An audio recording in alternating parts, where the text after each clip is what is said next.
गोकुळ सोबत गोकुल।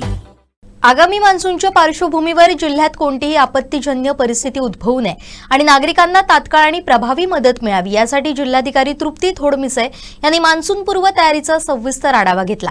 सर्व संबंधित विभागांना मान्सूनपूर्व कामे 15 मे पूर्वी पूर्ण करण्याचे निर्देश दिले आहेत। तसेच जिल्ह्यातील सर्व यंत्रणांनी समन्वय साधून सज्ज राहण्याचे निर्देशही जिल्हाधिकाऱ्यांनी दिले। जिल्हाधिकारी तृप्ती थोडमिसे यांच्या अध्यक्षतेखाली मान्सूनपूर्व तयारी आढावा बैठक झाली, त्यावेळी त्या बोलत होत्या।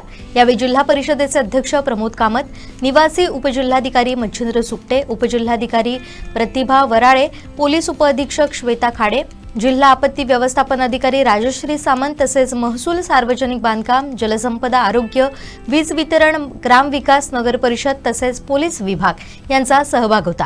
प्रत्येक विभागाने आपापल्या तयारीचा आढावा सादर करताना संभाव्य अडचणी आणि उपाययोजना मांडल्या। उपजिल्हाधिकारी मच्छिंद्र सुकटे यांनी दामिनी तसेच सचेत भूकंप या ॲपविषयी सविस्तर माहिती देखील दिली।